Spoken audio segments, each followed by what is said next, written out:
채널 구독과 시청해주셔서 감사합니다. 좋은 하루 되세요. 진품 명품의 국보급 청자 매병이 등장해 역대 최고 감정가인 25억 원을 기록하며 해당 도자기를 가져온 의뢰인의 정체에 관심이 집중되고 있습니다. 2023년 1월 22일 방송된 KBS 1TV 설 특집 TV쇼 진품명품에서는 청자음각연화문 매병이 의뢰품으로 등장했습니다. 의뢰인은 의뢰품에 대해 박물관을 준비 중인 집안 어르신의 소장품이라고 소개했습니다. 의뢰품은 44cm의 큰 크기와 영롱한 비색의 빛깔로 시선을 사로잡았고 화려한 연꽃과 추상적인 구름 무늬가 섬세하게 새겨 있었습니다. 뾰족한 도구로 표면을 긁어 문양을 그리는 방식입니다. 청자를 만드는 데는 음각 기법이 사용됐습니다. 도자기 표면에 파인 문양 형태가 돌출되게 나타나는 것이 특징입니다. 이에 따라 제작 연대도 추정해볼 수 있습니다. 음각 기법이 많이 사용된 때는 11세기 후반부터 12세기 중반으로 알려져 있습니다. 김준영 도자기 감정의원은 제작 연도는 11세기 후반부터 12세기 중반으로 추정된다라고 고려 시대의 왕실용으로 만든 것으로 추정하며 의뢰품의 형태, 빛깔, 기법 크기의 희소성을 봤을 때 최상급으로 보인다라고 밝혔습니다. 의뢰품의 최종 감정가는 진품명품 최고가인 25억 원이 나왔습니다. 이는 진품명품 천회 특집 고산자 김정호의 대동여지도 채색심의본이 기록한 25억 원과 동일한 감정가이고 도자기 역대 최고 감정가인 15억 원을 경신한 금액입니다. 1995년 첫 방송을 시작한 진품명품 역사상 최고가입니다. 김준영 위원은 의뢰품에 대해 수준 높은 작품이다. 한눈에 봐도 기품이 넘치고 보기에 참 아름답다. 국보 254호인 청자음각연화문 6의 매병, 국보 제97호 청자음각연화 당초문 매병과 상당히 흡사하다. 두 개의 작품과 견줘봤을 때 제작 수준이 완벽하다. 높이도 비슷하고 연꽃 문양도 비슷하다. 보물급이나 국보급 수준에 해당할 정도로 매우 훌륭한 작품이다라고 설명했습니다.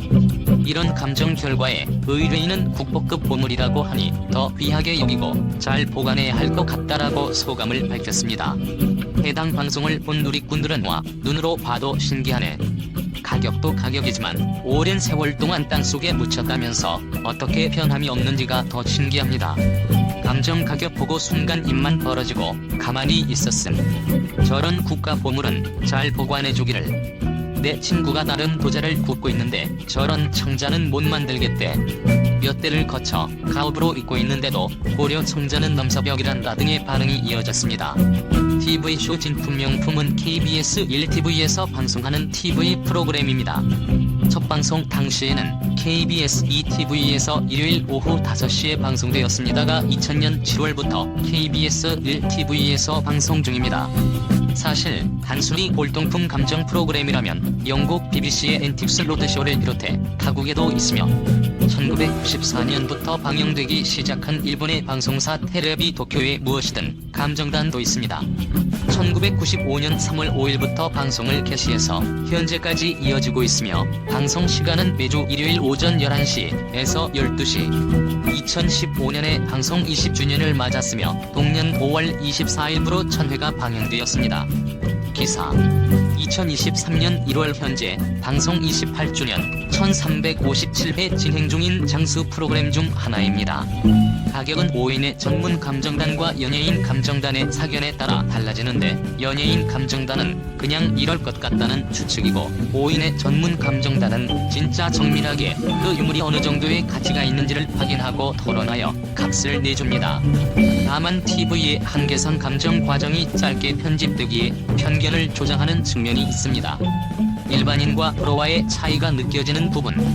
프로 감정단이 감정할 때는 스티븐 시거리 영화 언더 시즈의 OST가 흘러나오는데 굉장한 분위기를 자아냅니다. 다만 최근에는 감정위원단이 3인으로 줄어들었고 감정 장면이 생략이 된 채 진행을 하고 있습니다. 구 시청자들의 감정 의뢰를 계속 받고 있으며 유물 감정에 대한 편견을 조장하는 면이 없지 않습니다. 연예인들도 감정 의뢰인으로 간혹 출연합니다. 전문가는 진품을 한눈에 알아본다는 편견이 대표적. 현대 감정은 전문가 개인의 기억에만 의존하는 안목 감정만 이용하지 않고 시료 분석이나 비파괴 검사를 병행합니다. 이 과정에서 그 분야 전문가 여러 명이 미리 구축해둔 데이터베이스에서 어떤 시대의 재료를 사용했고 다른 비슷한 작품과 어떻게 다른지 비교하는 작업이 필요하기 때문에 작품 한 점 감정하는 데 며칠에서 몇 달이 걸리는 경우가 있습니다. 1980년대 이전에는 안목 감정에만 의존하기도 했지만 한 판매회론 같이 잘 숙련된 위작군이 많아지면서 한계에 도달한 상황입니다. 한대 방송에는 감정위원들이 몇 분 이야기하면 가격이 결정되는 것 마냥 나오기 때문에 대중은 착각에 빠지기 쉽습니다. 실제로 감정 과정은 그렇게 점쟁이가 점치듯 이루어지지 않는다는 걸 명심합시다. 감정을 다 맞추려면 최소한 며칠이 걸립니다. 진품 명품에 나오는 감정위원이 비전문가라는 루머는 사실이 아닙니다. 실제로 도자기 감정위원을 맡고 있는 이상문 씨는 영지대학교 평생교육원 강사이며 저서로 재미있는 골동 이야기라는 책을 펴내기도 한 유명인입니다. 2009년부터는 하천 이승효 아버지로 더 유명해졌습니다.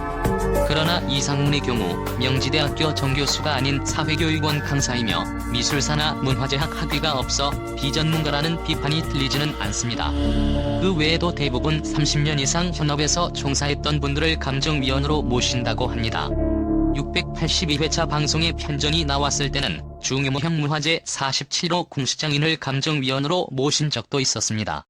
다만 가격은 경매상들이 정한다는 루머가 있긴 합니다. 그리고 실제 감정에 비하면 아무래도 감정에 참여하는 전문가가 적어 신뢰성에 문제가 있습니다. 감정가가 시장가에서 동떨어진 건 이전부터 있던 일이지만 가면 갈수록 높게 부르는 경향이 심해지고 있습니다. 2016년도 이후 방송만 봤을 때 확실히 퍼줍니다. 진품 명품 감정 가격, 경매에 올렸을 때 받는 가격이라는 것.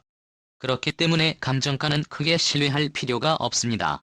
특히 감정위원들과 골동품 소유자와 미리 담합하여 이 프로그램에 출품시키고는 적정 가격보다 훨씬 높은 액수로 감정하여 가격 올리기를 하는 것이 아니냐는 의혹을 받고 있습니다.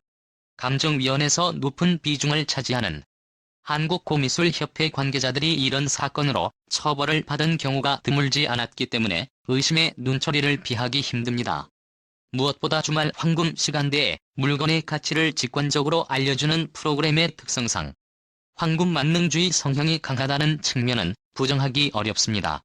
그로 인해 그동안 주목받지 못한 지방문 중에 보관 중인 영정 혹은 귀한 문서 등이 도난당하는 일이 자주 발생하는 씁쓸한 일이 일어나고 있습니다.